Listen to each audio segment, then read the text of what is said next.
There are prophecies we talk about in whispers, and then there are the ones we almost forgot entirely. Most of us know the names Nostradamus, Baba Vanga, Edgar Cayce. But hidden deep within the scrolls of ancient China lies a prophecy few outside the East have ever heard of. A verse written over 1,000 years ago by a Zen monk named Huangbo Xiyun, one of the 7 great seers of the Tang Dynasty. He wasn't a mystic for the masses. He didn't seek followers. He sought truth. Huangbo lived in quiet seclusion, meditating far from cities and politics. Yet somehow from that silence, he glimpsed events far beyond his time. Before his death, he left behind 14 prophetic poems, each written in the classical style, filled with cryptic imagery. And what's eerie is that 12 of them have already come true. From dynasties falling, to emperors rising, to the collapse of China's ancient order. His verses have matched real historical events to the year, and now only 2 poems remain. One of them mentions a year far beyond anything a monk of his era should have even imagined, 2025. In the year of the rat, the world reels from plague, and by the year of the snake, all shall return to the center. 2020 was the year of the rat. We all remember what happened. 2025 is the year of the snake. So what happens next? Why does this ancient prophecy, and so many others, all seem to point to the same year? What did Huangbo Xiyun see in his meditations? Something spiritual, political, apocalyptic. In today's episode, we unravel the mysterious verses of Zen master Huangbo Xiyun and ask, is history repeating itself? Or are we walking straight into the future he warned us about? So buckle up. And before we begin, you might just have incredible luck if you like and subscribe before this video ends. In the East, prophecy is not shouted. It is whispered in brush strokes and silence. While the Western world remembers Nostradamus with grand predictions and dramatic visions, ancient China kept its prophecies close, coded in classical poetry, embedded in metaphor, and passed through generations not as fear, but as quiet warnings. And few were more mysterious or more accurate than those written by Zen master Huangbo Xiyun. According to historical records, Huangbo lived during the Tang Dynasty over 1,000 years ago. But unlike other prophets who traveled or preached, Huangbo retreated from the world. He lived as an ascetic, meditating for hours each day in the mountains, far from the noise of imperial politics. His life was still. Yet in that stillness, he claimed to have seen the future. He wrote 14 prophetic poems, and while the wording is poetic and often symbolic, each one describes a sequence of events in Chinese history, dynasties rising, falling, wars erupting, and emperors ascending with eerie precision. So precise, in fact, that scholars were stunned as one prophecy after another came true, down to the year, the symbols, and even specific names. The first poem described the fall of the Ming Dynasty, a great empire brought low by famine, corruption, and civil war. In his verse, Huangbo referred to a sun and moon thrown into chaos, a clear allusion, historians believe, to the Ming's official emblem. And indeed, in 1644, as rebels breached the capital and the emperor took his own life beneath an ancient tree, the prophecy was fulfilled. But this was only the beginning. His second poem told of a boy emperor, one who would rise under the shadow of a powerful regent, only to reclaim control through cunning and courage. This, many believe, was Emperor Kangxi, who ascended the throne at age 8, and by 16, overthrew his guardian Abai in a stunning act of political brilliance. And then the third and fourth poems followed. They described Emperor Qianlong's golden age, the beginning of decline, and the unraveling of a once mighty empire. With chilling accuracy, Huangbo even predicted the exact length of their reigns, 61 years for Kangxi and 60 for Qianlong. How could a man in the 800s know this? Even skeptics were forced to admit either Huangbo was a master of reading historical patterns, or he was something more, a seer, a vessel for a knowledge lost to time.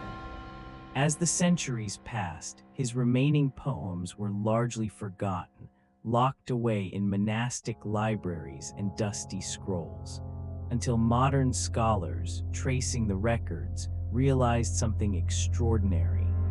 12 of the 14 prophecies have already come true. Only 2 remain, and one of them names the year 2025.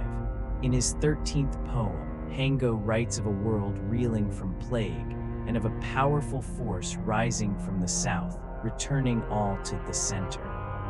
The dates align uncannily with recent history. 2020, the year of the rat, brought the pandemic. 2025, the year of the snake, is just around the corner. What does the center mean? Is it a political center? A spiritual awakening? A global shift in power? That's what we'll explore in the next part of this story. The world reels from plague. The West shall again witness the rise of one from the south. By the year of the snake, all shall return to the center. At first glance, it reads like a puzzle, but to those familiar with East Asian astrology, the years are unmistakable. The year of the rat, 2020, the year of the snake, 2025, and the imagery between them, uncannily familiar. In 2020, the world was brought to its knees. A plague unlike any in recent memory swept across every continent. Borders closed. Cities fell silent. Fear became a daily companion. It wasn't just a health crisis, it was a global reckoning. Supply chains broke. Economies wavered. Political alliances fractured.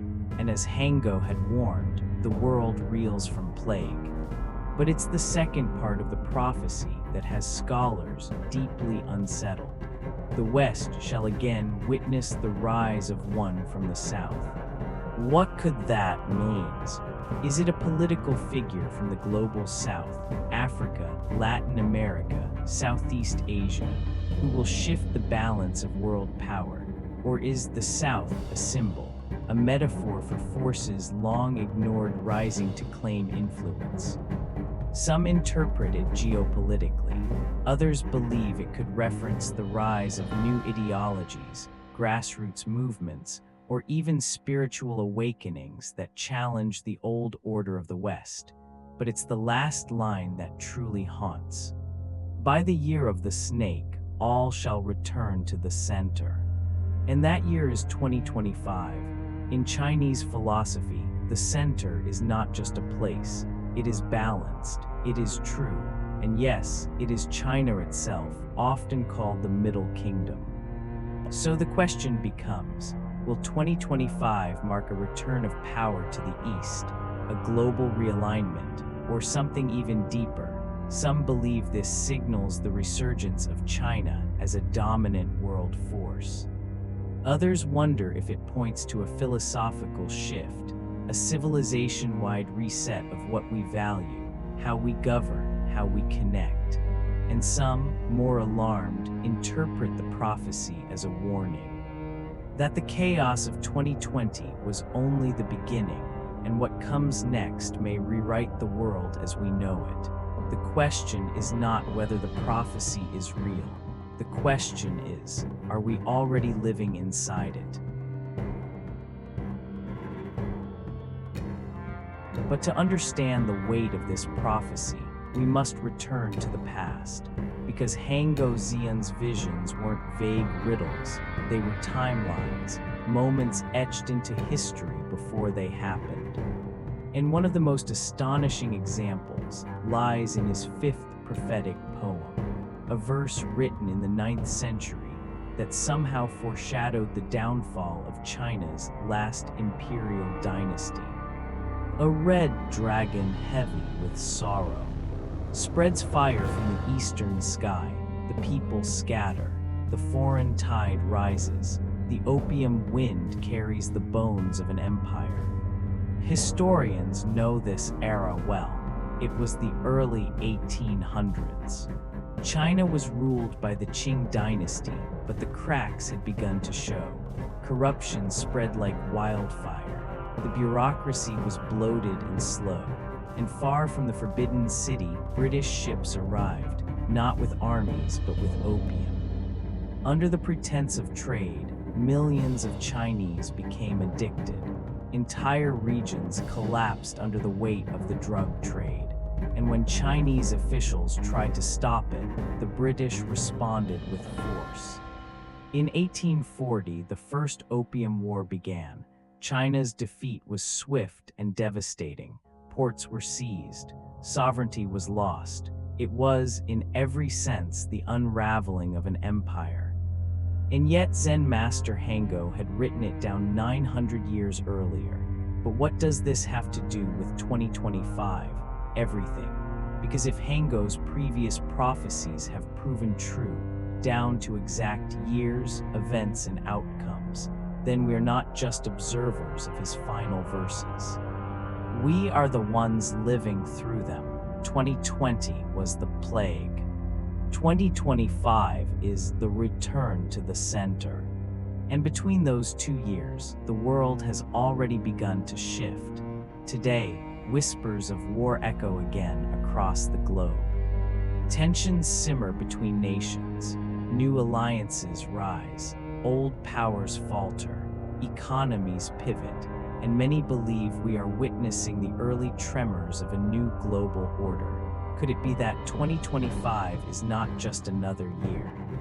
Could it be the moment that history bends, just as Huangbo predicted?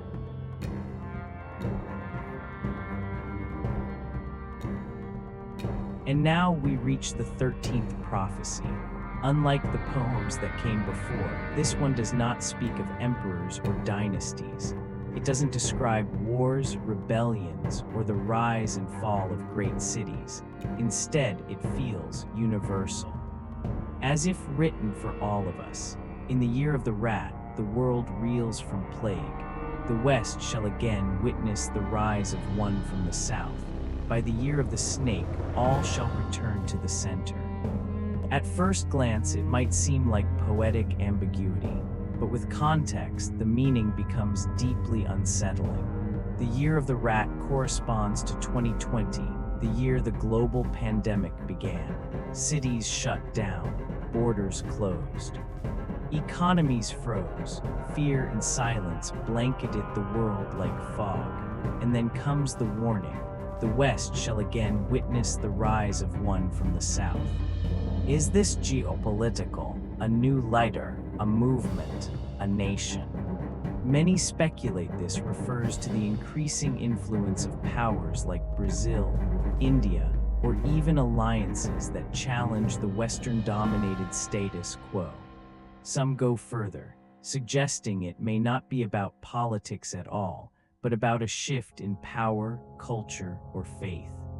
And then the final line: by the year of the snake, all shall return to the center. The year of the snake is 2025, the year we are now stepping into. But what is the center? Is it a spiritual awakening? Is it a collapse of borders, of ideologies? Or does it refer, more literally, to China, often called the Middle Kingdom, whose historical identity rests on being the center of civilization? Whatever the answer, one thing is clear. This prophecy isn't merely about events, it's about direction, about the axis of history moving. And we are not outside observers, we are participants in this turning. So the question remains: was Huangbo Xiyun simply a gifted poet? Or did he truly see the arc of centuries? 12 of his prophecies have come true, only 2 remain, and one of them is now.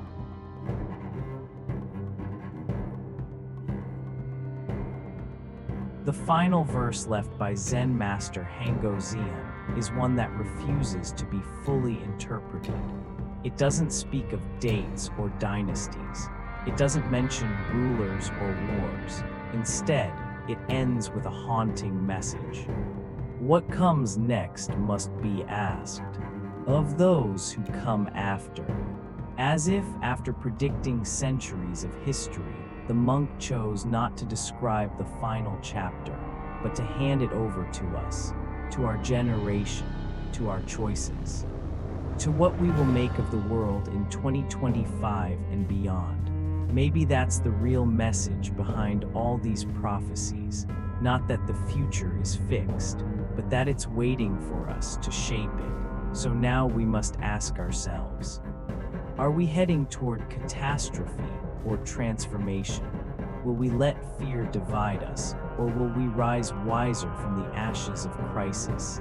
Because no matter how ancient the words, the future is never written in stone, it's written in us. If today's story made you stop and think, even for just a moment, then maybe that's the point. Maybe ancient wisdom still has something to teach us. Not about what will happen, but about what kind of people we want to be when it does.